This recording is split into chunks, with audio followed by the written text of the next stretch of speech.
네, 7-3의 강의를 시작을 하겠습니다. 이번에는 여러분들에게 포문에 대해서 설명을 드릴 건데요.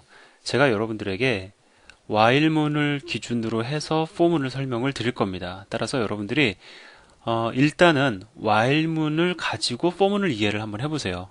그리고 당분간 포문이 어떻게 동작을 하는 거지? 라고 여러분들 스스로 생각을 해야 될 때 while문을 한번 생각을 해보시기 바랍니다. 어떻게 매칭을 시켜야 되는지는 제가 설명을 드릴 겁니다. 이제 그러다 보면 어느 순간에 이제 포문도 자연스럽게 여러분들 몸에 배실 거고요. 아마도 조금만 더 공부를 하시면, 몇 챕터 공부 조금만 더 하시면 포문에는 매우 익숙해지실 겁니다. 왜냐하면 예제에서도 많이 등장을 하고요. 그다음에 while문, do-while문, 그 다음에 포문 중에서 가장 많이 사용되는 반복문이 사실은 포문입니다. 자, 그런데 왜 포문을 마지막에 설명을 드렸느냐? 흐름상 while문이 가장 그 반복문의 기본이 되고요. 그와 약간의 차이를 보이는 do-while문, 그리고 for문은 while문의 어떤 특정한 경우에 이를 대응할 수 있도록 디자인되어 있기 때문에 그렇습니다. 뭐 제가 지금 말씀드린 내용이 잘 이해가 안 되겠지만 본문으로 들어가서 강의가 실제로 시작이 되면 매우 이해가 잘 될 것입니다. 보통 이제 우리가 그 반복문을 구성을 할 때요, 두 가지로 저는 이제 케이스를 나눕니다. 첫 번째, 반복의 횟수가 결정되어 있는 경우가 있습니다. 횟수가 확정되어 있는 경우가 있습니다. 반복문 중에서도요. 두 번째, 확장이 아니라 확정이죠. 두 번째, 확정되어 있지 않은 경우가 있습니다. 그러니까 어떠한 조건이 만족이 되면은 탈출하는, 물론 그 횟수가 확정되어 있는 경우도 그 조건이 만족이 돼야지만 탈출이 되지만, 여기에서 얘기하는 조건은 뭐냐면 그 횟수가 만족되었을 때 그 횟수가 조건이 되죠. 근데 여기서 얘기하는 조건은 횟수가 아니라 어떠한 상태, 뭐 변수의 상태값이라던가 뭐 아니면은 뭐 입력된 값에 어떤 변화가 있다던가 어떤 조건을 갖다 얘기를 하는 겁니다. 말 그대로 횟수가 아닌 조건이 되는 것이죠. 그래서 이제 보통 두 가지로 나눠서 이야기를 합니다. 이런 얘기가 좀 여러분들에게 좀 이른 감이 없지 않아 있을 수도 있지만, 횟수가 확정되어 있는 경우도, 그 다음에 어떤 조건이 만족되었을 때에 빠져나가는 반복문도 while문으로 다 구현이 가능합니다.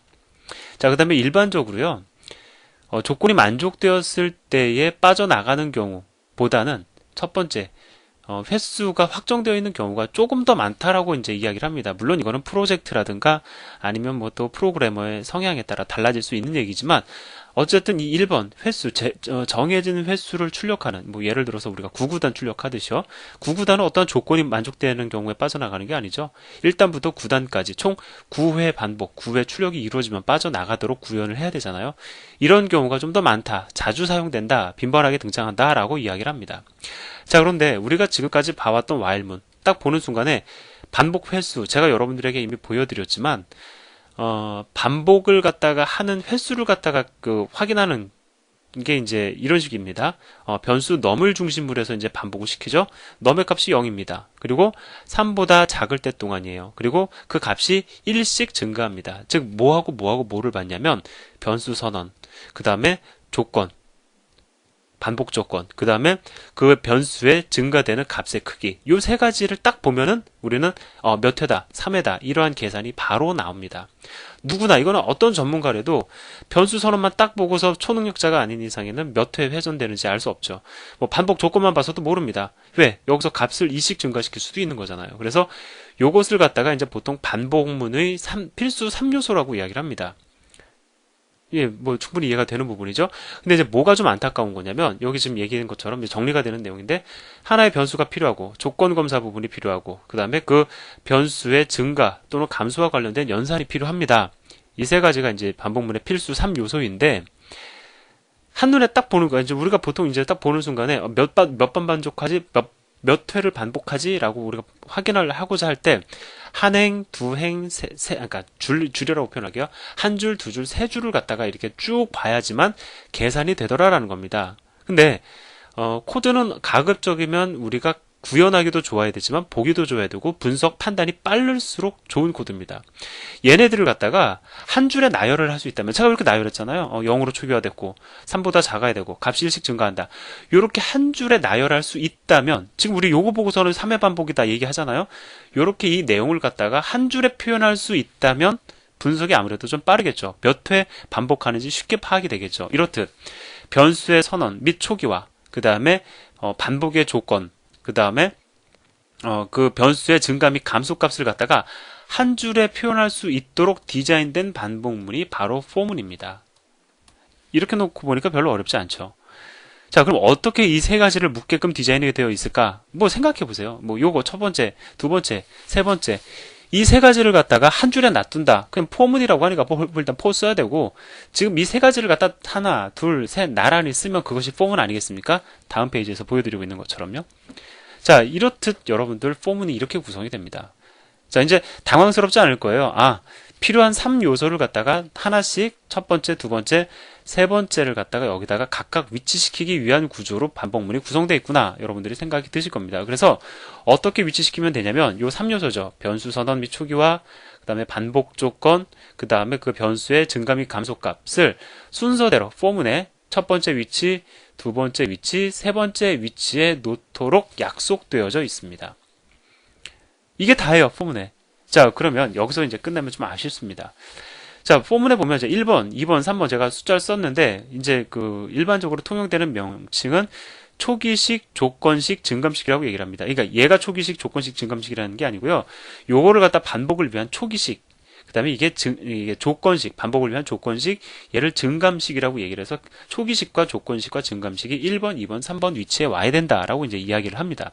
자, 그러면 우리가 한번 이제 여기서 한번 생각을 해보자고요. 얘 언제 실행되겠습니까? 얘는 언제 실행이 되겠습니까? 그리고 얘는 언제 실행이 되겠습니까? 얘가, 즉 1번과 2번과 3번이 각각 실행되는 타이밍이 얘와 다르다면 while문을 대체해서 우리가 자연스럽게 쓸 수 있을까요? 없을까요? 없겠죠.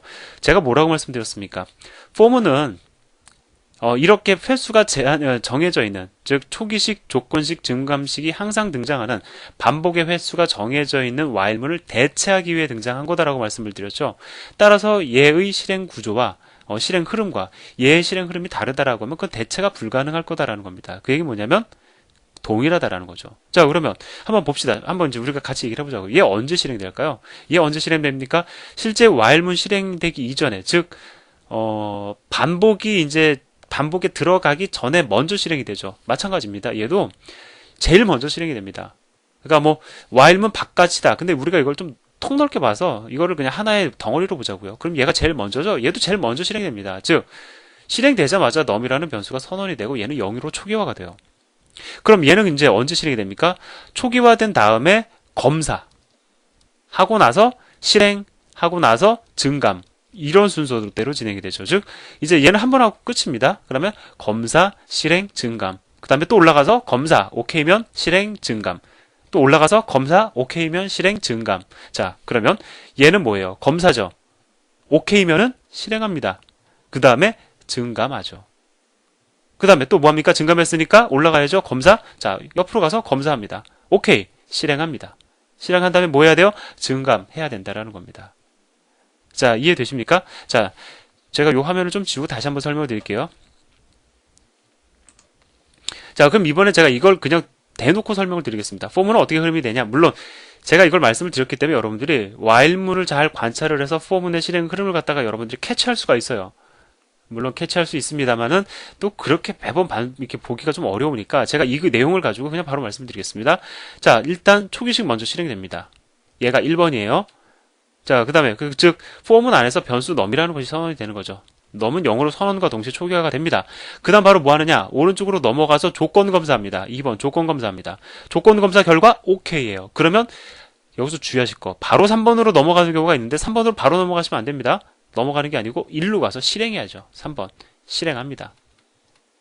실행한 다음에 뭐 해야 돼요? 이제 실행했으니까 바로 조건 검사 다시 하러 올라가면 안 되죠. 증감해야죠. 4번 증감합니다. 증감하고 난 다음에 또 다시 뭐 하느냐? 1로 갑니다. 그 다음에 또 뭐예요? 실행하고 증감하고 1로 가고. 그러니까 이렇게 흘러가는 거죠. 이렇게. 예, 여기서 삼각. 일단 얘 한번 딱 하고 나면 얘를 시작으로 해서 이렇게 흘러간다. 삼각형 딱 그리면 됩니다. 자, 그럼 어떻게 되는지 여러분들 이렇게 이해하세요. 1 한 다음에 자, 얘 실행하고 조건 검사. 증감. 그 다음에 다시 조건 검사하고 실행하고 증감. 조건 검사, 실행, 증감. 요 삼각형만 기억을 하셔도. 제가 사실 이전 강의에서 도입하지 않았던 건데 이런 삼각형이 또 이렇게 구성이 되니까 좀 더 이해하기가 좋더라고요. 예, 그래서 여러분들에게 처음 소개를 해드리는 방법입니다. 뭐 마음에 드셨으면 좋겠습니다.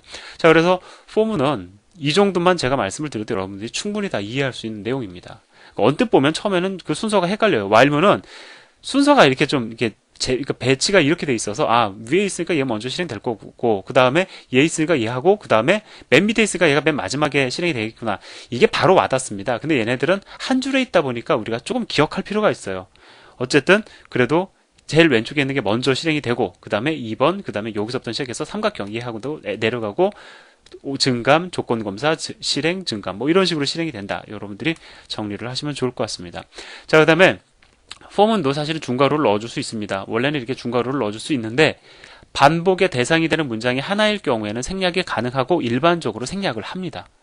하나일 경우에 물론 그 반복을 해야 되는 문장이 둘 이상인 경우에는 반드시 중괄호를 해줘야 되겠죠. 그래서 얘 같은 경우에는 증감문이 있고요. 그 다음에 그 관련된 실행에 대한 문장이 두 개가 있었기 때문에 반드시 넣어줬는데 이것을 for문으로 바꾸는 과정에서 얘가 어디로 가요? 일로 들어가 버리면서 중괄호가 이렇게 빠지기도 합니다. 뭐 이해되시죠? 자, 그러면 뭐 얘 실행하면은 이 hi라는 문자열이 총 3번 출력된다는 것 정도는 여러분들이 충분히 이해를 하실 겁니다.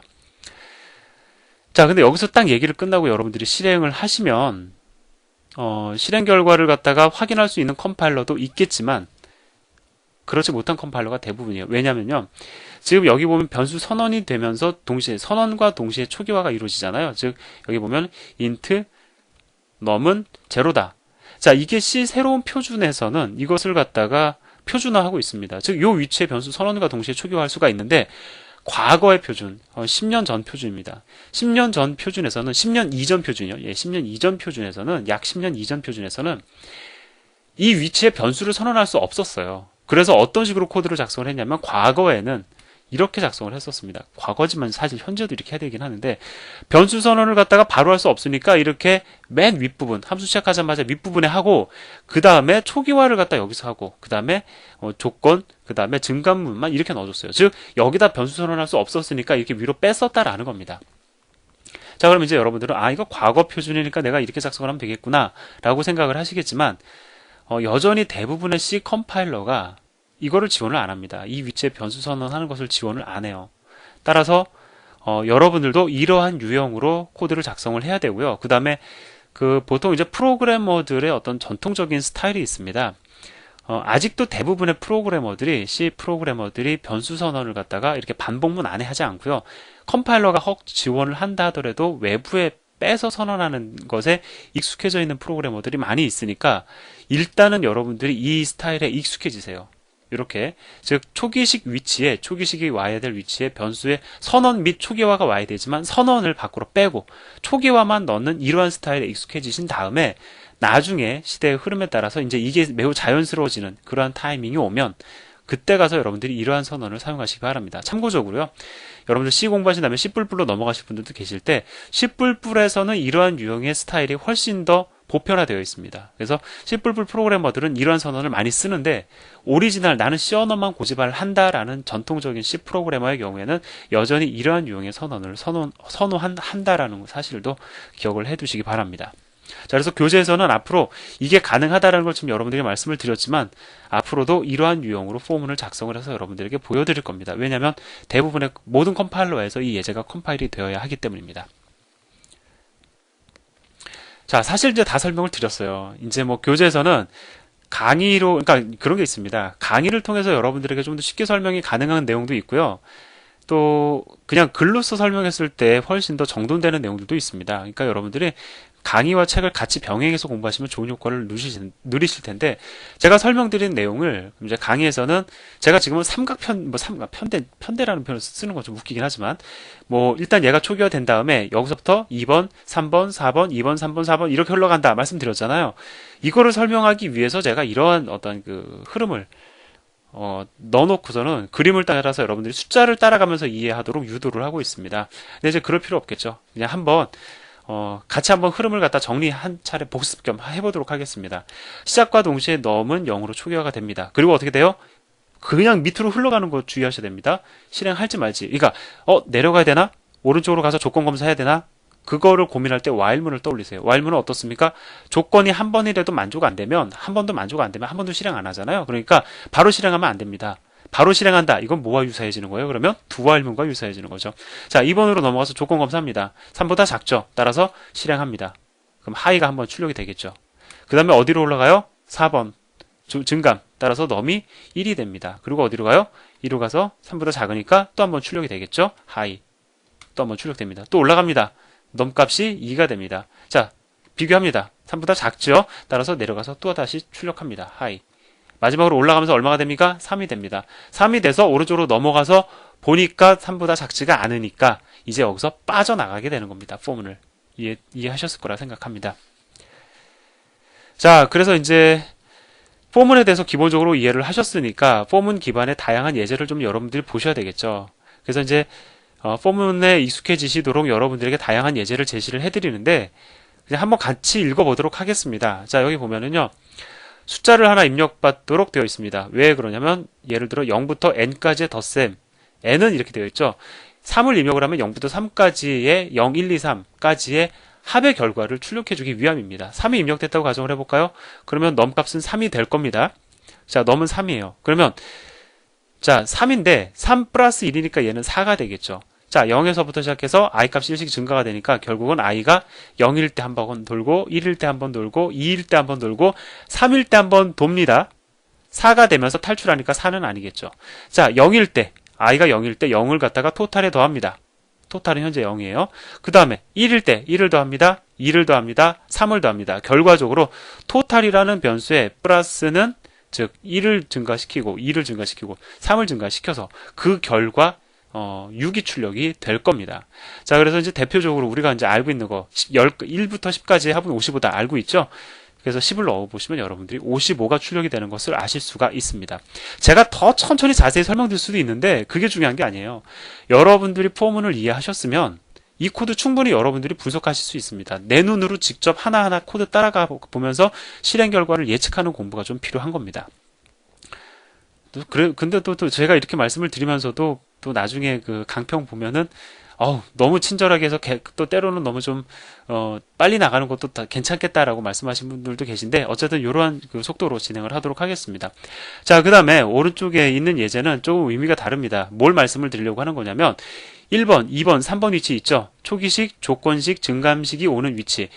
이 각각의 위치를 갖다가 반드시 채워야 되는 것 아니다라는 것을 말씀드리는 예제입니다. 비웠어요. 불필요하면. 비우는 겁니다. 내가 꼭 채워야 되는 거 아니에요. 자, 세 번째 위치. 증감식도 불필요하면 채우는 게 아니라 비울 수 있습니다. 그것만을 지금 이 예제를 통해서 여러분들이 말씀을 드리는 거니까 나머지 부분은 여러분들이 분석을 하시기 바라고요. 전 한 가지 다른 걸 말씀을 드리겠습니다.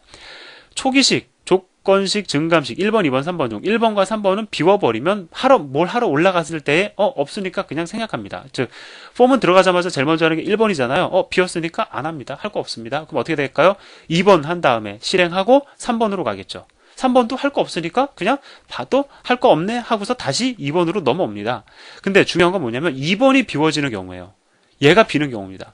얘도 비울 수 있어요. 근데 얘가 비워지면요. 조건 검사 딱 하러 왔을 때 뭘로 인식을 하냐면 아무것도 없네?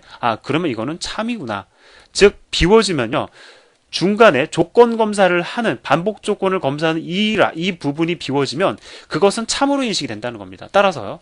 예를 들어 for 그 다음에 땡땡 땡땡 이렇게 써주시면 이렇게 실제로 쓸 수 있거든요. 1번, 2번, 3번 다 비울 수 있습니다.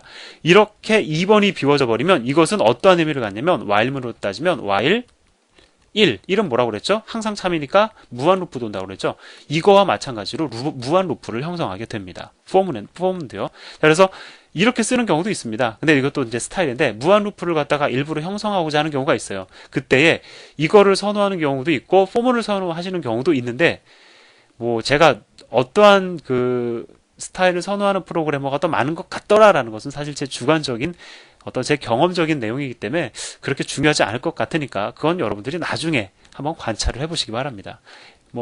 다 써보세요. 여러분들은 현재는 다양한 스타일에 익숙해질 필요가 있으니까 한번 다 써보시기 바랍니다. 자, 그 다음에 이제 for문의 중첩인데요. while문의 중첩과 마찬가지로 for문도 중첩이 가능합니다. 그래서 제가 앞에서 while문의 중첩과 관련된 코드, while문 중첩시켜서 구구단 출력하는 예제 한번 분석해드리고 설명드린 적 있죠? 그거 그대로 for문으로 지금 바꿔놓은 겁니다, 사실상. 그래서 설명을 갖다 한다기보다 뭐 for문의 중첩은 뭐 while문의 중첩과 사실 크게 차이가 나지 않아요. 그러니까 여러분들이 한번 뭐 그냥 한번 제가 읽어볼까요? 자, 이렇게 되죠. 커라는 변수는 2이고 10보다 작으니까 작을 때까지 증가를 하니까 이제 바로 판단이 됩니다. 커는 2부터 시작해서 9까지 여기를 갖다 실행하게 되겠죠. 근데 커가 2일 때 is 값이 1이고 10보다 작을 때까지 i 값을 증가시키면서 이 문장을 실행을 할 겁니다. 따라서 이 문장은 요 안에 있는 for문에 의해서 1부터 시작해서 9까지 9회 반복을 합니다. 다만 9회 반복을 갖다 몇 번 합니까? 이 바깥쪽 for문에 의해서 9회 반복을 총 8회 하는데 1회 반복 때 커의 값은 2일 거고 2회 반복일 때의 커의 값은 3일 거고 그런 식으로 해가지고 최종적으로 8회 반복일 때 커의 값은 9가 될 거다라는 거죠. 이 정도 설명드리면 여러분들 충분히 분석 가능하실 겁니다. 왜냐면 제가 이걸 왜 그렇게 말씀을 드리냐면 while문의 중첩을 통해서 이미 여러분들이 공부한 내용이에요. 그러니까 저는 오히려 이렇게 말씀드리고 싶어요. 여러분들 for문 이해하셨잖아요. 이 코드 바로 보고 이해하시는 것보다 for문 이해하셨고 while문의 중첩을 이용을 해가지고 구구단 출력해 보셨으니까 이거 보지 마시고 for문 중첩시켜가지고 이 구구단 출력을 갖다 for문으로 한번 바꿔보세요. 이게 차라리 더 큰 공부가 됩니다. 그래서 그냥 바로 코드 보고선 쭉 읽는 거는 뭐 물론 그것도 나름 의미가 있지만 이렇게 해보시는 게 훨씬 더 의미가 있고 그 다음에 교재는 없지만 이것도 한번 해보세요. 제가 해보시라고 말씀드리는 거 해보시면 더 재밌습니다. while문 2개 이용해가지고 구구단 출력해보셨죠? for문 2개 이용해서 중첩해가지고 for문 출력해봤잖아요. 그럼 이번엔 while문, for문 한 번씩 이용해서 구구단 그 다음에 for문, while문 여기서 구구단 출력해보세요. 전체를. 즉 while문 안에 for문 넣어가지고 구구단 전체 출력 그 다음에 for문 그 다음에 안에다가 while문 넣어서 구구단 전체 출력하는 이거 한번 연습해 보시기 바랍니다. 교재에 답은 없지만 사실 공식적으로 while문 중첩해 놓은 거 2개 for문 중첩해 놓은 거 2개 짜집기만 해도 이거 답 나옵니다. 근데 그렇게 짜집기 하지 마시고 나름 한번 여러분들이 없는 상태에서 타이핑 해보면서 한번 구현해 보세요. 이거 한번 여기까지 성공하시면 중첩 뭐 반복문 사실상 다 끝난 겁니다. 자, 지금 뭐 나름 재밌는 내용을 하고 있으신 거예요. 뭐 강의는 짧게 끝나지만 여러분들 공부하신 내용 최소한 1시간 이상씩 뭐 타이핑 해보시면서 장난도 쳐보시면서 또 교재에 있는 내용도 좀 바꿔보시고 문제들도 풀어보면서 내가 뭔가를 만들어서 완성해서 출력할 수 있구나 라는 어떤 그러한 희열을 느껴보시기를 바랍니다. 자, 이렇게 해서 그 7장 강의가 완료되었습니다. 감사합니다.